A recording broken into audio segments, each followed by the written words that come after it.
Hey everyone, it's Average Gatsby, and welcome to Engineering the Asylum, the Suicide Run, Part 2. Now, I did die. This isn't a complete 100% flawless playthrough. I died once, and it was at this section right here, but I had quick saved right before it because I sort of expected it. And one of the reasons why I died, and one of the reasons why I get somewhat close to death in this section, is I don't follow my own good advice. If you see that first cover position on the right hand side there, the one that I just walked past, that's actually the best place to take cover, and I advised everyone to do that in my Adapting Through Insanity videos, and I was just so impatient, I guess, that I decided to run on ahead, which is definitely a big mistake on my part. I shouldn't have done that. So right here, the engineer's kind of in an interesting position because you want to use your cryoblast to get the instant kills, but cryoblast is definitely not the same as throw. It doesn't act nearly as quickly. It's effective, but notice right there, I mean, the abomination, as it's getting frozen, it is still able to push forward and cause some serious damage to my character, even though it was, it was being frozen. Whereas the throw would have instantly sent him flying back. You'll notice too, my allies are totally getting overwhelmed by the husks right here. I have no idea why Grunt was standing off in the middle like that. I'm getting almost stun locked in this position right here, and desperately throwing out cryoblasts, hoping to take him out, but. Once those abominations get close to you, the engineer doesn't have any sort of knockback or anything like that, and that could have really helped for this section.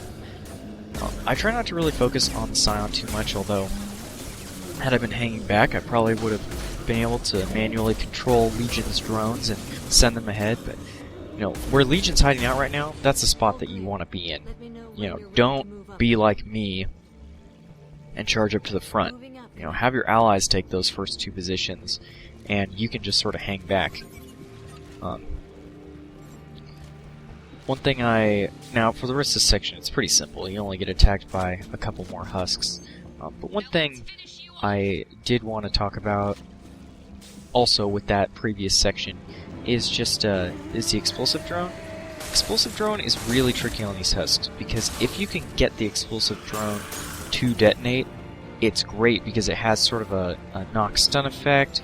Most of the time it'll destroy their armor, if not completely, mostly.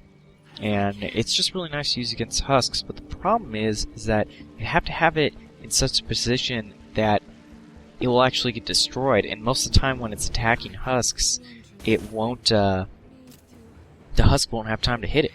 So I suggest if you're going to use it, try to cast it on an abomination. I feel like it works a little bit better on those, or cast it in a group of husks, and so that the husks have to run into it, because they'll just sort of flail their arms at the first thing that they see that they can hit, and so if the drone is sitting in the way of many husks, then it's usually a lot more effective. That can be kind of tricky because when you cast drone, it appears behind the target instead of in front of it, and so it might be hard to set that up, but it's just something to keep in mind. So for this last section, I decided to take Jack and Legion. Legion will finally be using his Widow, I think. That's the whole reason why I took him. And as you can see, I haven't really been using Jack that much, but I decided to max out her warp ammo, give me squad warp ammo, which is very, very effective, and then max out Shockwave, Shockwave is a lot of fun to use and can be pretty effective, especially maxed out. Maxed out, it has enough strength that a lot of times especially on these platforms, it's really nice because it has enough strength that it can knock most of the collectors off of the platform, even when they're reduced to just health. So that's something to keep in mind. Another thing, notice how I got my metagels back and also my heavy weapon ammo.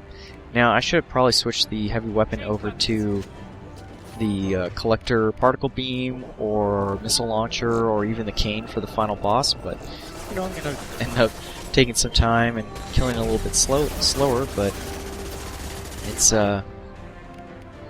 it's still gonna work out pretty well. Notice, look at that right there. Took out both those collectors with one shockwave. You know, don't doubt it for Jack. There's arguments to be made for the Adept that you shouldn't really use it.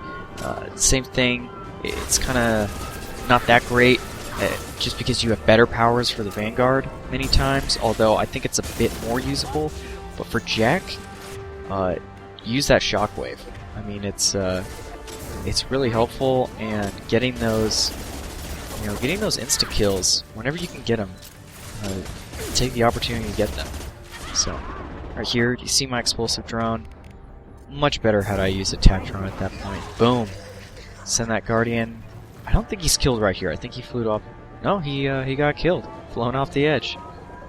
So far, Jack's been the killing blow with shockwave on 3 of them already.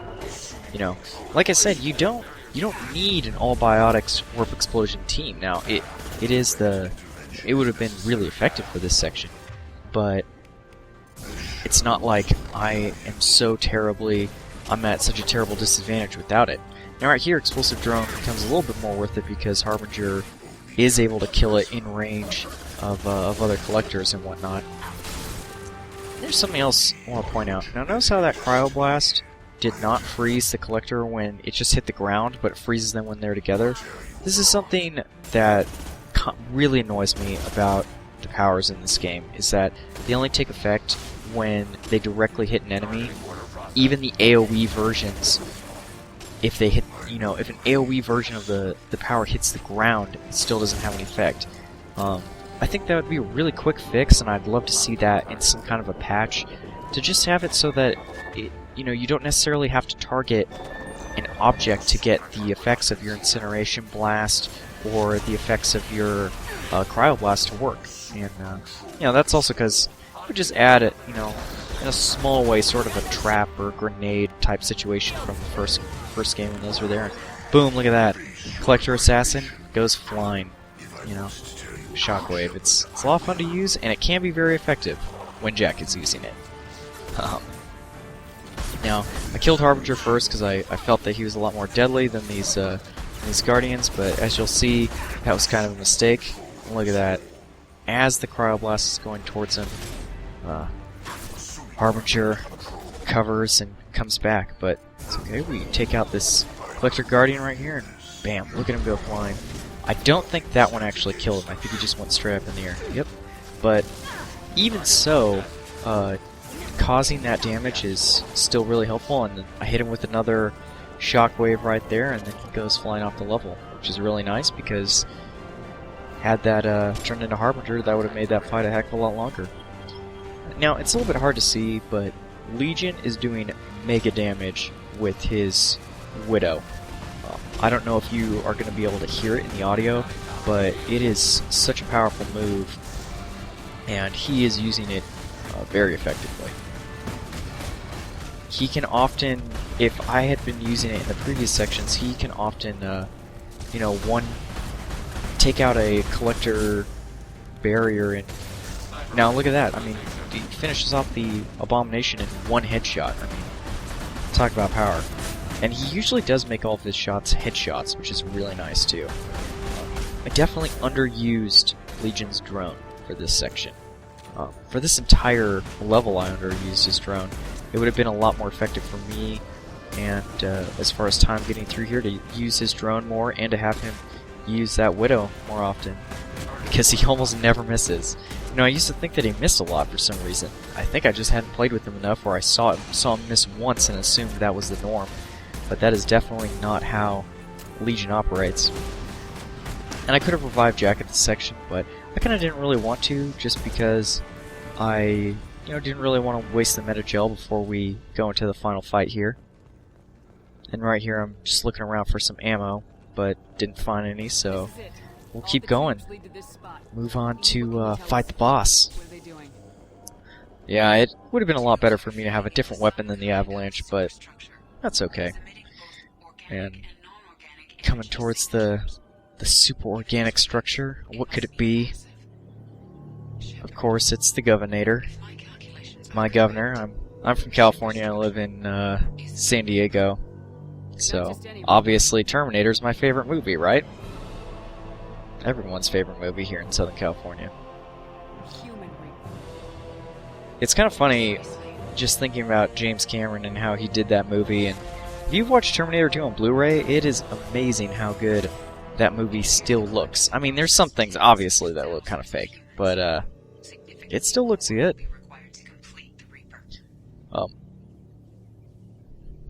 Just listening to the important dialogue and, you know, having ED explain how this thing is powered by melted humans. Anyway, I'm Average Gatsby. Hope you enjoyed this video. I'll see you later.